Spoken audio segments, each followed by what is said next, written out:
Hello everyone, welcome back to the channel. मैं हूं Pooja ma'am. और अगर आपने UGC NET environmental science code 89 का जून 2026 एग्जाम दिया है तो ये वीडियो आपके लिए है।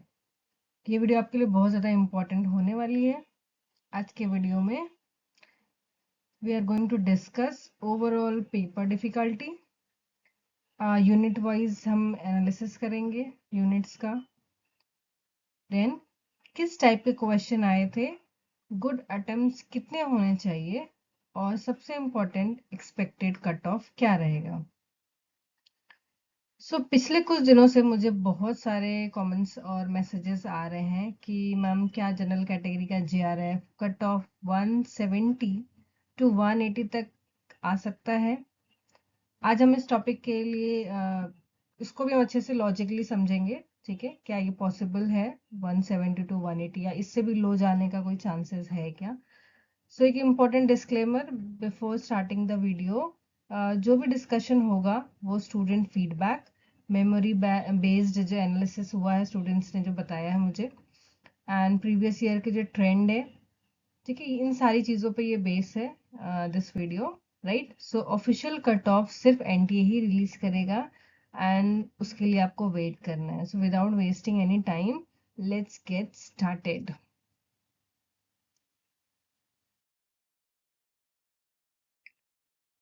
Let's talk about the overview of this video. पहले हम पेपर का ओवरव्यू, डिफिकल्टी क्या था वो देखेंगे। ठीक है, paper difficulty. Then unit wise हम उसको एनालाइज करेंगे, किस यूनिट से कितने क्वेश्चन आए या क्या किस लेवल के क्वेश्चन आए ना, मॉडरेट था या इजी था या टफ था। ठीक है, ये सारी हम यूनिट वाइज बात करेंगे। देन क्वेश्चन का पैटर्न हम डिस्कस करने वाले हैं। ठीक है, उसके बाद गुड अटेम्प्ट्स कितने होने चाहिए, एक्सपेक्टेड कट ऑफ कितनी होनी चाहिए, ये सारी बातें हम करेंगे। एंड लास्ट में दिसंबर 2026 एस्पिरेंट्स के लिए एक प्रिपरेशन स्ट्रेटजी भी मैं शेयर करूंगी। एंड तक वीडियो को जरूर देखना। Let's talk about the exam overview, right. सबसे जो आपका सब्जेक्ट है इन्वायरमेंटल साइंस, इसका कोड है 89089। ओके, एंड पेपर में टोटल 150 क्वेश्चंस आए थे, राइट। तो 150 question, 2 marks for each, so total marks will be 300, right. No negative marking, ये सबसे अच्छी बात होती है एनडीए की कि नेगेटिव मार्किंग नहीं है। It means student has to be appear for all the attempt all the question, 150 question को अटेम्प्ट करना ही चाहिए, राइट। आपको नहीं आ रहा है तो भी आपको क्वेश्चन को अटेम्प्ट करना चाहिए क्योंकि there is no negative marking. And exam का ड्यूरेशन इज 3 आवर्स, तो 3 घंटे में आपको 300 क्वेश्चन करने हैं without negative marking. It's a good thing, I guess. ना ओवरऑल डिफिकल्टी की अगर बात करें तो मैंने बहुत सारे स्टूडेंट से फीडबैक लिया है। मेरे जो टेलीग्राम ग्रुप है वहाँ पे भी मेरे कुछ फेलो फ्रेंड्स हैं रिलेटेड टू दिस टॉपिक। ठीक है, बहुत सारे एजुकेटर्स हैं जिनके मैंने एनालिसिस भी देखे हैं। इवन मैंने यूट्यूब के बहुत सारे वीडियो जो बहुत ही पॉपुलर चैनल्स हैं वहाँ के भी एनालिसिस को मैंने देखा, उसको थोड़ा समझा, राइट। ओवरऑल पेपर जो था वो मॉडरेट टू डिफिकल्ट लगा। बहुत सारे बच्चों ने बोला कि पेपर बहुत डिफिकल्ट आया था, कॉन्सेप्चुअल क्वेश्चन बहुत ज़्यादा थे, न्यूमेरिकल्स इस बार बहुत ज़्यादा पूछे गए हैं, फैक्चुअल बेस्ड क्वेश्चन बहुत ज़्यादा आए हैं, स्टेटमेंट बेस्ड क्वेश्चन ज़्यादा थे, राइट। मुझे कुछ स्टूडेंट ने ये भी बोला कि उन्होंने पीवाईक्यूज बहुत सारे लास्ट ईयर के किए हैं, बहुत सारे पेपर्स के उन्होंने पीवाईक्यूज किए, लेकिन उन्होंने कभी भी इतने न्यूमेरिकल्स नहीं अटेम्प्ट किए थे, देखे थे पिछले पुराने पेपर्स में, जितने उन्हें इस बार उनके क्वेश्चन पेपर में आए थे। अगर किसी स्टूडेंट ने सिर्फ रट्टा मारा था और कॉन्सेप्ट क्लियर नहीं थे तो पेपर डेफिनेटली उनके लिए चैलेंजिंग लगा होगा। जितने भी मैंने एनालिसिस किए हैं, जिनसे भी मेरी बात हुई है, उनके बेस पे वी कैन से दैट कि पेपर का जो लेवल था वो मॉडरेट टू डिफिकल्ट था। Now let's talk about the unit wise. हम थोड़ा सा यूनिट वाइज पेपर को भी एनालाइज करते हैं। सबसे पहले बात करें तो इकोलॉजी, जो बहुत इंपॉर्टेंट यूनिट है, इससे बहुत क्वेश्चंस आते हैं, राइट। तो इससे जो क्वेश्चन आए थे वो मॉडरेट लेवल के थे, ठीक है। इजी भी नहीं था, बहुत ज़्यादा डिफिकल्ट भी नहीं था, it's a moderate level, right. Then उसके बाद बायोडाइवर्सिटी भी बैलेंस ही था, इट वाज भी also the moderate level. Air pollution से कॉन्सेप्चुअल और न्यूमेरिकल दोनों टाइप के क्वेश्चन आए थे। जैसा मेरे स्टूडेंट ने बताया कि एयर पोल्यूशन के उनको 3-4 क्वेश्चन थे जो numerical based and conceptual questions थे। Then water pollution comparatively easy था, easy to moderate, right. Environmental chemistry को काफी स्टूडेंट ने डिफिकल्ट बताया है, इससे काफी न्यूमेरिकल्स आए थे। देन क्लाइमेट चेंज और EIA जो था वो मॉडरेट लेवल का था। And waste management and environmental law comparatively easy था, ठीक है। नाउ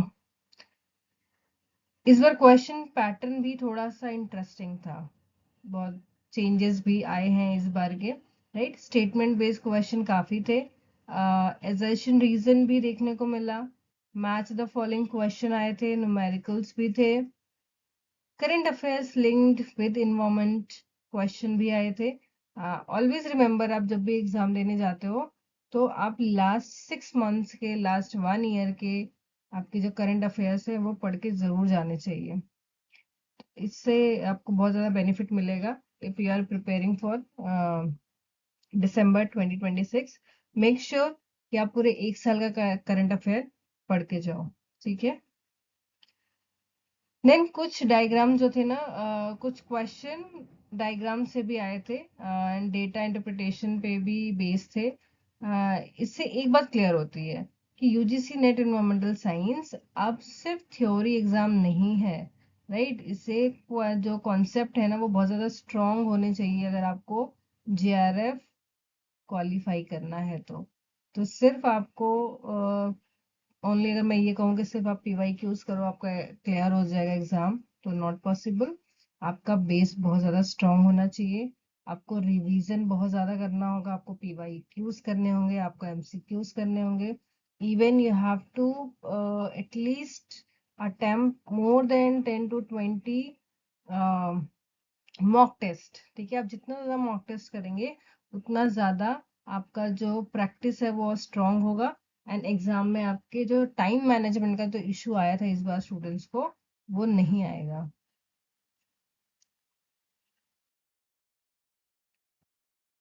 नाउ स्टूडेंट फीडबैक की अगर बात कर रहे हैं, मैक्सिमम स्टूडेंट का कहना था कि पेपर एक्सपेक्टेड से थोड़ा डिफिकल्ट था, टाइम मैनेजमेंट एक चैलेंज था।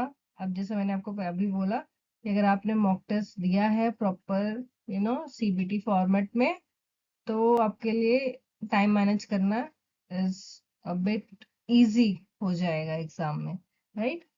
देन PYQs हेल्पफुल थे, लेकिन से PYQ से पेपर क्रैक करना is very difficult, right. Concept होना चाहिए, अगर कॉन्सेप्ट स्ट्रांग है तो पेपर मैनेजेबल था, ठीक है। सो this is the feedback of my students.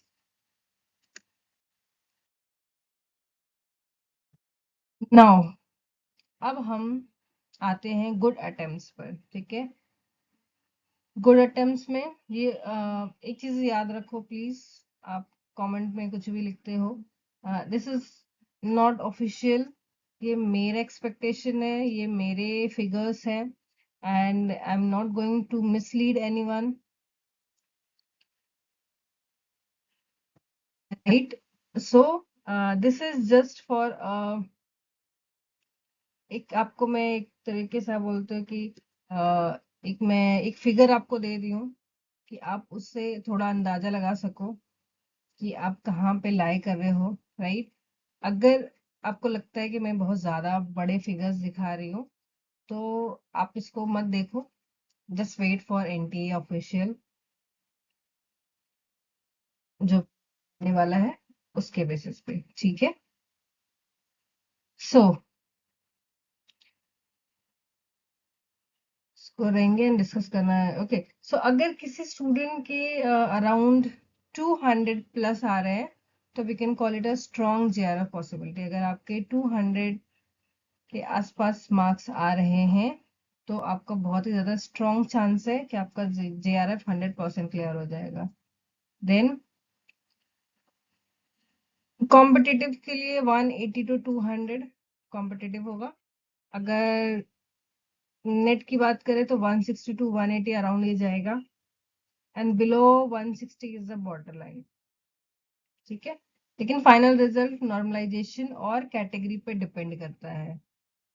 यहाँ पे हम कुछ भी फिगर की अगर बात करें तो ऐसा नहीं होगा, ऐसा नहीं कि बहुत ज्यादा लो चला जाएगा, है ना।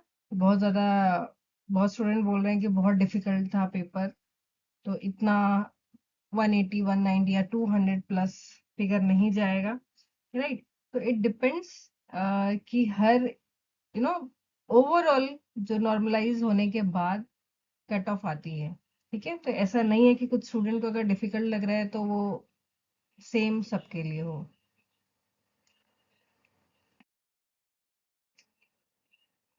अब सबसे इम्पोर्टेंट क्वेश्चन, क्या जनरल कैटेगरी का JRF कट ऑफ 170 to 180 आ सकता है? मुझे इस टॉपिक पे कुछ कमेंट्स मिल रहे हैं। ठीक है, मैंने स्टूडेंट के फीडबैक देखे, डिफरेंट यूट्यूब क्रिएटर्स के एनालिसिस कंपेयर की है, पेपर डिफिकल्टी भी एनालाइज किया है। मेरे ओपिनियन में, इट्स माय व्यू, ठीक है, I am making it very clear कि ये मेरा व्यू है, दैट 170 to 180 इज इम्पॉसिबल नहीं है। ओके, अगर नॉर्मलाइजेशन और ओवरऑल परफॉर्मेंस एक्सपेक्टेड से लोअर रहता है तो कट ऑफ नीचे आ सकता है, लेकिन अभी किसी भी एग्जैक्ट नंबर का कोई फाइनल, मतलब किसी भी नंबर को हम फाइनल नहीं मान सकते, चाहे वो मैं बोल रही हूँ या फिर कोई और बोल रहा है, इट्स नॉट फाइनल। इसीलिए सोशल मीडिया पे जो भी फिगर चल रहा है उसे सिर्फ प्रिडिक्शन समझिए और ऑफिशियल कट ऑफ आने तक पेशेंस रखिए। ठीक है, तो ये जो भी मैं आपको यहाँ पे फिगर दिखा रही हूँ, it's just a prediction, right. मेरे हिसाब से ये रेंज में आएगा JRF and net for general 180 to 190, net 160 to 170, EWS के लिए 174 to 184 JRF जाएगा, and 150 to 160 for net, right. OBC के लिए 170 to 180 JRF, while for net it will be 150 to 160. For SC category, JRF 164 to 174 and net 140 to 150. For ST category, it will be 160 to 170 and for net it will be 136 to 146. ये range में आने के chances हैं, but again I am telling you, बार बार मैं आपको बोल रही हूँ कि दिस इज प्रिडिक्शन। ओके,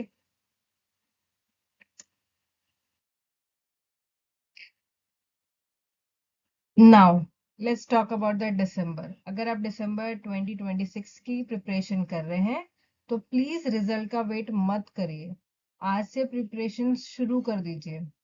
क्योंकि अभी आपने देखा जून में कैसा पेपर आया है, कॉन्सेप्चुअल बेस आया है। इट मीन्स कि आप सिर्फ वन लाइनर और टू लाइनर पढ़ के एग्जाम क्लियर नहीं कर सकते। आपका बेस स्ट्रांग होना चाहिए, आपको पीछे का कॉन्सेप्ट पता होना चाहिए। ठीक है, सो कॉन्सेप्ट को आपको रिवाइज करना है, PYQ सॉल्व करने हैं, मॉक टेस्ट देना, वेरी इंपॉर्टेंट, मॉक टेस्ट देना is very very important. And ये आपका जो टाइम मैनेजमेंट का जो इशू है वो सॉल्व करेगा अगर आप मॉक टेस्ट रेगुलरली दे रहे हैं। ठीक है, करंट अफेयर पढ़िए एंड रेगुलर रिवीजन जरूर करिए। जितना ज्यादा आप रिवाइज करेंगे उतना ज्यादा आपका जो बेस है वो स्ट्रांग होगा।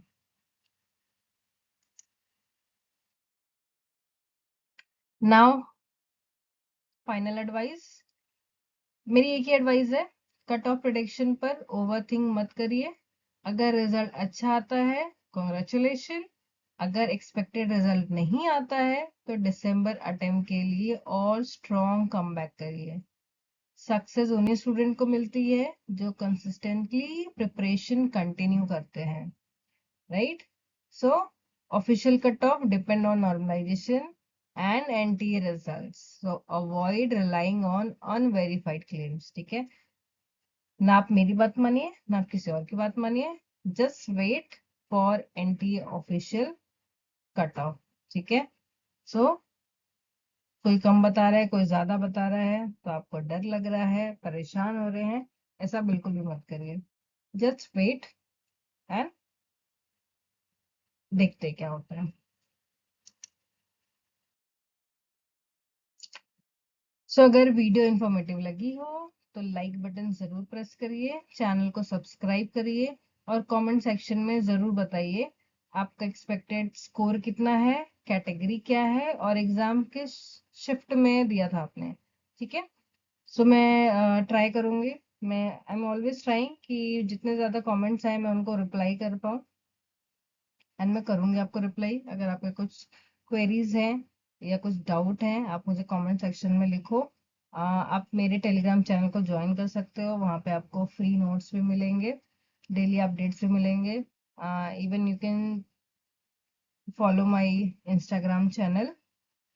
And one more suggestion again कि आप जो वीडियो है उसको थोड़ा सा स्पीड बढ़ा के देखो, सो दैट आपका टाइम बहुत ज़्यादा वेस्ट ना हो। So thank you for watching the video, मिलेंगे नेक्स्ट वीडियो में। Thank you everyone.